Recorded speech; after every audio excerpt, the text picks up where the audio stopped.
ሰላም ጤና ይስጥልን አድማጭ ተመልካቾቻችን ከቶፕንሽ ኔትወርክ ዕለታዊ ዜናዎችን ይዘን ቀርበናል። በቅድሚያ ማርቶቹን በኢትዮጵያ የጸጥታ ችግር እየተባባሰ ባለበት ወቅት በኦሮሚያ ክልል የግዳጅ ውትድርና ምልመላ ዳግም መጀመሩ ተገለጸ።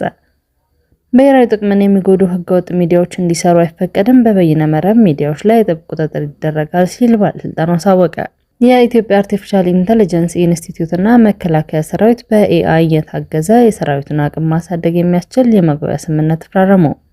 በማዕከላዊ ኢትዮጵያ ክልል 3 ሰዎች ከህግ አግባብ ውጭ መገደላቸው መዘገቡን ተከትሎ የክልሉ የጸጥታ ኃይል በታጣቂዎች ላይ እርምጃ መውሰዱን ገለጸ። አዲስ ጦርነት ከተቀሰቀሰ ኢራን የበለጠ ምላሽ በመስጠት የተራዘመ ጦርነት እንደምታካሂድ አስጠነቀቀች። በአዲስ አበባ ዙሪያ በሚገኙ ሸገር ከተሞች አካባቢ ጨምሮ በተለያዩ የኦሮሚያ ክልሎች አካባቢ የግዳጅ ወታደራዊ ምልመላ ዳግም እየተካሄደ መሆኑን ነዋሪዎች ገለጹ።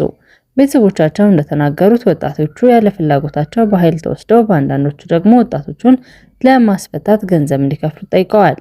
በምስራቅ ሐረርጌና በምስራቅ ባሌ ዞን ከሚገኙ ነዋሪዎች መረጃ እንደተሰማው ይህ የምልመላ ድርጊት የተከሰተው በሀገሪቱ የጸጥታ ውጥረቶች በተከሰቱበት ወቅት ነው። ከነዚህ መካከል በፌዴራል መንግስትና በህወሓት መካከል እንደገና ያገረሸው ውጥረት፣ በአማራ ክልል በፌዴራል ኃይሎችና በፋኖ ታጣቂዎች መካከል ያለው ግጭት እንዲሁም በቤንሻንጉል ጉሙዝ የሚታየው አለመረጋጋት ይገኝበታል።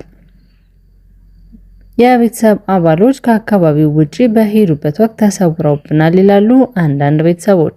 እነዚህ ክስተቶች በተናጠል ማረጋገጥ ያልተቻለ ሲሆን የተወሰዱት ወጣቶች ለኢትዮጵያ መከላከያ ሰራዊት፣ ለክልል የሚሊሻ መዋቅር ወይም ለሌላ ታጣቂ ቡድን መመለላቸውን ማወቅ ተችሏል።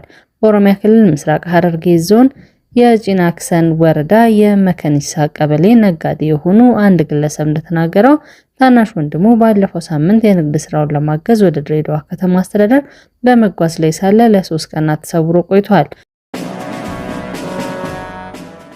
የሀገርን ብሔራዊ ጥቅም የሚያስቀድሙና በሰላምና በደህንነት ላይ ስጋት በሚፈጥሩ ህገወጥ ሚዲያዎች ላይ እርምጃ መውሰዱን የገለጹት የኢትዮጵያ መገናኛ ብዙሃን ባለስልጣን ዋና ዳይሬክተር ሃይማኖት ዘለቀ ከዚህ በኋላም ከተቋማት ጋር በመቀናጀት እርምጃው እንደሚቀጥልና በተለይም በበይነ መረብ ወይም ኦንላይን ሚዲያዎች ላይ ተጠያቂነትን ለማረጋገጥ የአዋጅ ማሻሻያዎች እንደሚደረግ አስታውቀዋል።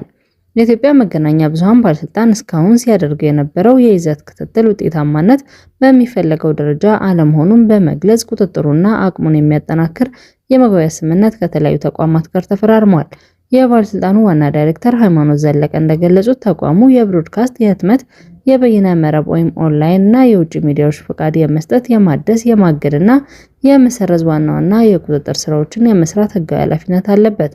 ነገር ግን እስካሁን የነበሩ የአሰራር ሂደቶች ሲፈተሹ ባለስልጣኑ የሚወስዳቸው ውሳኔዎች በአቅም ግንባታም ሆነ በቁጥጥር ረገድ የሚፈለገውን ያህል ውጤታማ መሆን አልቻሉም።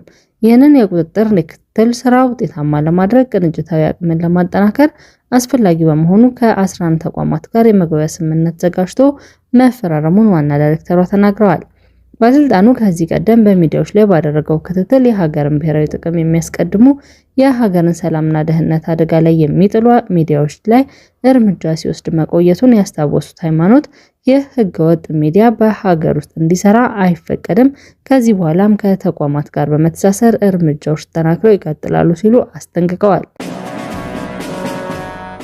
የኢትዮጵያ አርቲፊሻል ኢንተለጀንስ ኢንስቲትዩት እና መከላከያ ሰራዊት በኤአይ በመታገዝ የሰራዊቱን አቅም ማሳደግ የሚያስችል የመግባቢያ ስምምነት ተፈራረሙ።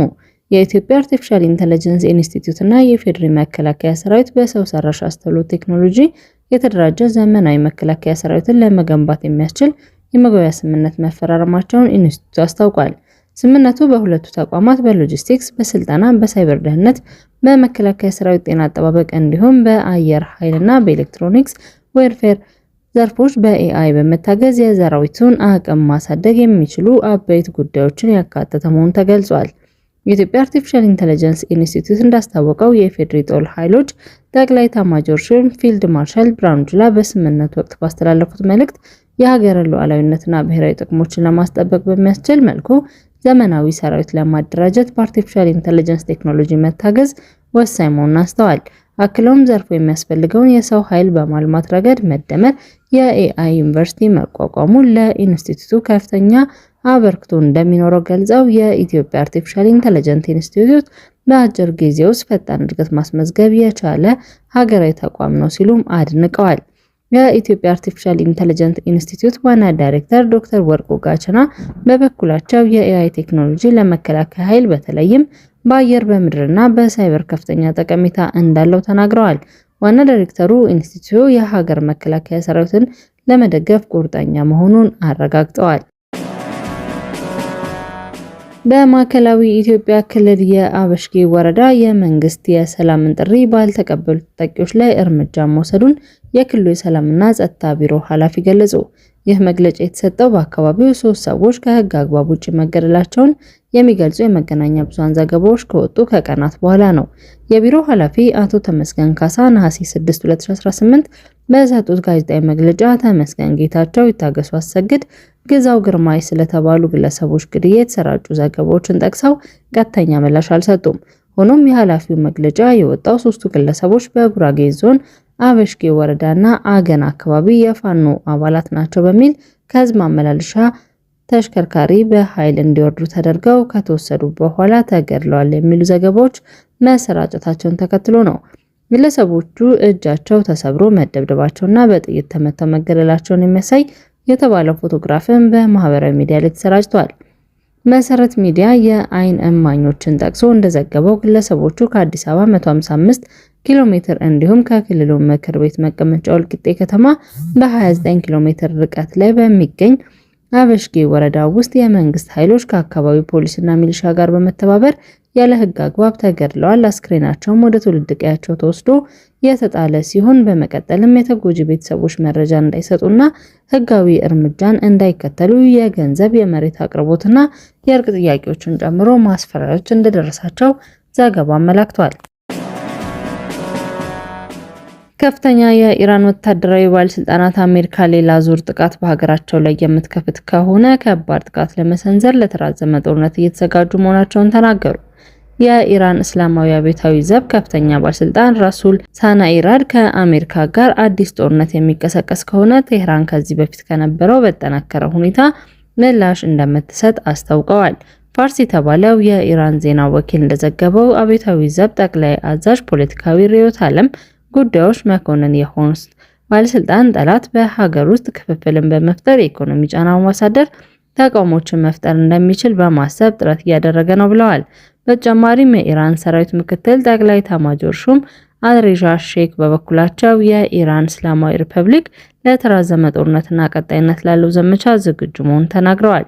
እንዲሁም የኢራን የጦርነት መርህ ግልጽ ከሆነ የመከላከል አቋም ወደ ጥቃት ቀድሞ ማስቀረትና ማጥቃት መሸጋገሩ እንዲሁም የበለጠ ሚሳኤልና ድሮንን የማምረት አቅም ቀጣይነት ላለው ዘመቻ ወሳኝ መሆኑን አመላክተዋል።